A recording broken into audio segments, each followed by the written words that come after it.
tomorrow morning. You're going to be downtown at the NYSE, 9:30, ringing the opening bell. Omeed, I just learned it's your fourth time doing so. Right. This SPAC is for an online gun retailer, GrabAGun, but there's been a tremendous amount of demand for this. What do you think is driving that? Well, I think it's an extension of our thesis that Don and I started, 5 years ago, which was using various mechanisms in finance to try to push back against overreach we saw in the private sector, mostly at the behest of ESG and DEI mandates. What's happened is, through those mandates, private companies that control a lot of the economy have starved certain industries of financing.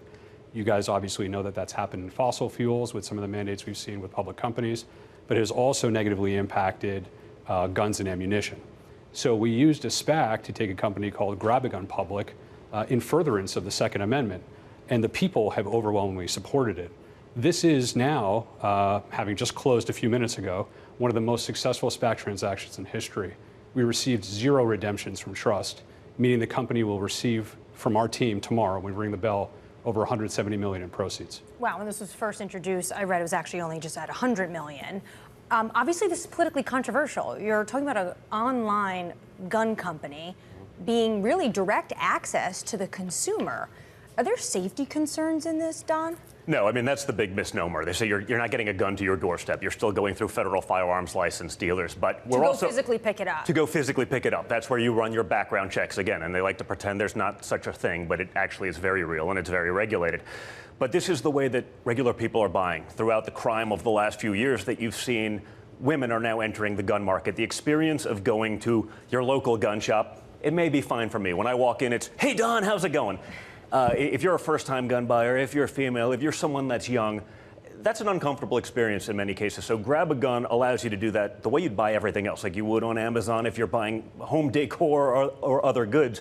And so we're bringing the experience that they're shopping with everything else to the regular consumer, and it's been incredible. And so it's a company with real revenue. They're doing $100 million a year, real profit, and, you know, pretty kind of cool to take a gun company public on the New York Stock Exchange. That's not something that I imagine many people would have envisioned a while ago, but there has been that big pushback from a big portion of the country that says we weren't able to do these things. We were debanked, we were de-insured, we were de-everythinged for so long. So our whole thesis was to give a big portion of the country what they've been looking for and to free up and really democratize the capital markets. And you've given them a slice of that. Of course, there's still going to be a lot of big institutions that will say, okay, we don't want to actually invest in a gun company of any form. And I know that the whole thesis behind 1789 and some of the other projects you two have been working on is designed to sort of provide an avenue for those areas outside of just firearms. What else are you looking at, Don? Well, we've obviously mentioned some of the companies that we're invested in. Again, a contrarian approach, but something that, again, a vast majority of the country, or at least a solid portion of the country, really wants to engage in.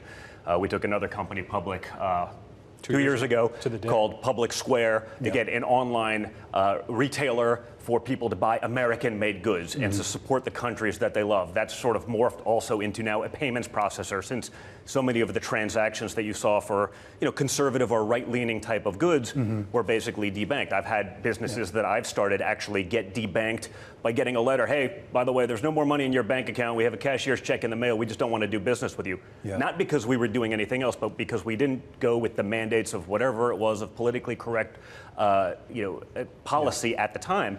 And so many Americans felt left by the wayside that we said, hey, this is a pretty solid market. If we can cater to half the country, that whether it directly or they just know it's a potential, we're going to be left by the wayside. That's a solid business to be in. Another company in the industry that kind of falls into that category is what we were seeing with Polymarket and some of these, prediction market firms. And of course, they just won a reprieve today, a couple of investigations that have now formally been dropped. You're an investor in that. Obviously, you have a connection to the Trump administration. I am curious as to whether you think we're going to see more progress in the prediction space, not only with Polymarket, but with Kalshi and some of these other things, to operate more freely in the way that those founders have articulated.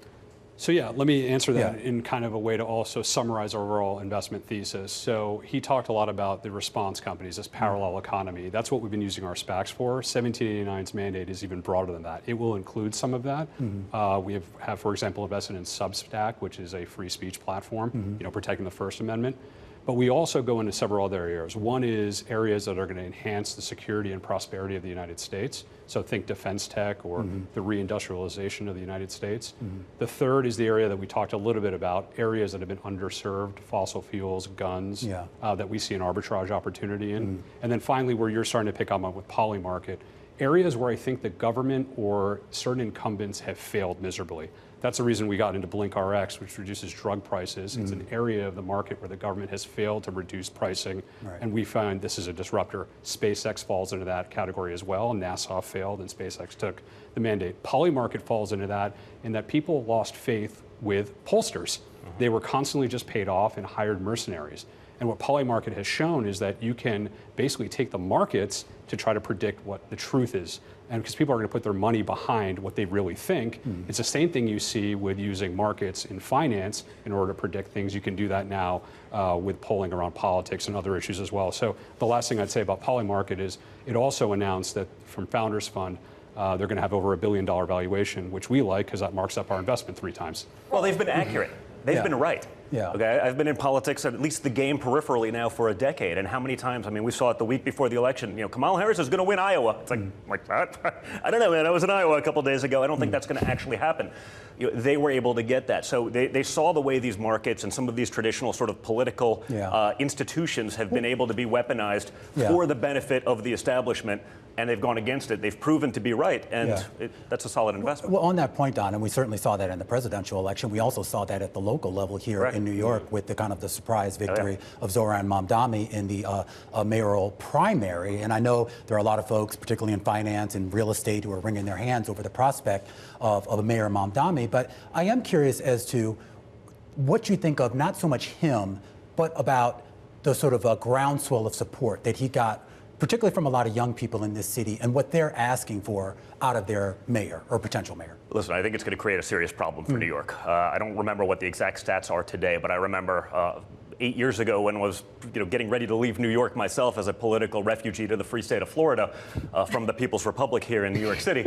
It's not that bad. It is if you were me. It is if you're me. You're dragged in front of every court and you're sued for all these. I'm the first person in the history of the world to get sued for paying back a loan on time with interest, just so we're clear. I get it, it's a little bit different, but I think at the time it was something like 18,000 people in New York City paid 84% of the tax. Those people are mobile. They can move wherever they want. So as a real estate holder in New York, I guess it sucks for me. As a real estate holder in Palm Beach, it's going to be incredible because those people are going to move. They're very mobile. They've had enough. They understand what's going on. And they're not going to continue to subsidize the nonsense that hasn't changed anything. We've seen these promises before. It hasn't worked. It didn't work when they promised communism in Europe. It didn't work in the Soviet Union. Certainly hasn't worked anywhere else that it's been tried in the world. It's created more poverty than any institution imaginable. And it's sad to see literally the home of the free market, the home of capitalism, New York City, take this sharp turn to the left. And I don't think it's going to work out well. And I think people understand that. It's a little troubling watching Andrew Cuomo now try to come in as this sort of third-party candidate. And just so we're clear, we probably didn't get along that well for the last decade, but my first political fundraiser in history was for Andrew Cuomo because I was a real estate guy in this city. And he was the attorney general, so he signs off on your offering plan. So Don, I know him well, but this is going to split a vote. At the New York Stock Exchange, why didn't you guys wait to maybe go to the new Texas exchange, if that's how you feel about New York? Well, because we're here now. I think that'll be a place that will take companies public in the future, but we're here now. And I think for us and for our thesis to be able to ring the bell of the New York Stock Exchange taking a gun company public is sort of an ultimate vindication in what we've been talking about all along. I mean, again, there's not a time in modern history where you think that's going to actually happen. So, this is our thesis really, manifesting itself. Like, we're back, we're going to do these things, and we're going to fight for the freedoms that Americans love and deserve. But politics is on a 4-year cycle. How do you do that when you look at 2028? You're investing where you say conservative values, anti-ESG, you call it MAGA, Make America Grow Again. What do you think about, say, there's a changing of the guard in Washington in 4 years? When did Fox News do the best? I'm guessing during Obama's 2 years, 2 terms. So we have an all-weather strategy. Either we're the loyal opposition, or like we are now, we've been vindicated culturally and politically with what we've been saying. Ultimately, I don't think this is partisan. I believe we represent the majority of the country, actually. And I think there was a period of time where it lost its way. And we were doing something that I think is actually totally capitalistic. We're simply providing people with choice. ESG's been around in earnest since 2010 and became a multi-trillion-dollar asset class. And at the same time, when you map out their returns, they fail to deliver, and that's just the facts. Why isn't there a fund out there like ours who's providing an alternative for people to invest in? Fair point, but do you worry at all that your strategy, EIG or whatever you're calling it, ends up being the next ESG, where it's basically just sort of a niche instrument for a niche group of people and maybe it doesn't deliver? I don't, because if you look at the principles of what that acronym stands for, entrepreneurship, innovation, and growth, it's everything Don was just lamenting about New York City, which is to say that this was the place that capitalism are supposed to be universal values. It's one of the things, if you have a country like America, is supposed to be our unifying ideology, is capitalism. And it does give me hope that tomorrow the New York Stock Exchange, which has been great, by the way, as a partner, is welcoming us to basically do a ticker under the letters PEW, Pew, tomorrow. A little takeoff on pew pew, like shooting a gun, but it's also important. I think the last 4 years taught Americans a lot of things, right? They became unafraid to speak up about things that were obviously insane, things that went too far. You see that manifesting itself right now, in so many cultural issues. The trans women in ladies' sports, men playing in women's sports, people who were afraid to voice those opinions about how asinine a concept like that was just a few years ago are now, these are 90-10 issues.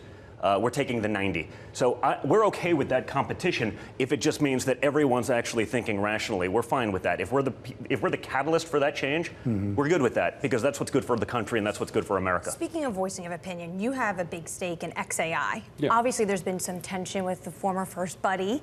Has that changed how you view that company, and even maybe more so in the financials? We've reported that they are burning through a tremendous amount of capital every single month. You still want to maintain that investment? By the way, actually, yes. One of the worst publicly traded companies of all time was Twitter before Elon Musk took it over and made it profitable. So I'm long on Elon. Our fund is. We're invested in every one of his companies. We're invested in X, which was Twitter, XAI separately. Now they've merged, which is also a brilliant play, because the feedstock that these AI companies he now has in-house with a platform that has over 600 million users. It's genius. The competitors don't have that.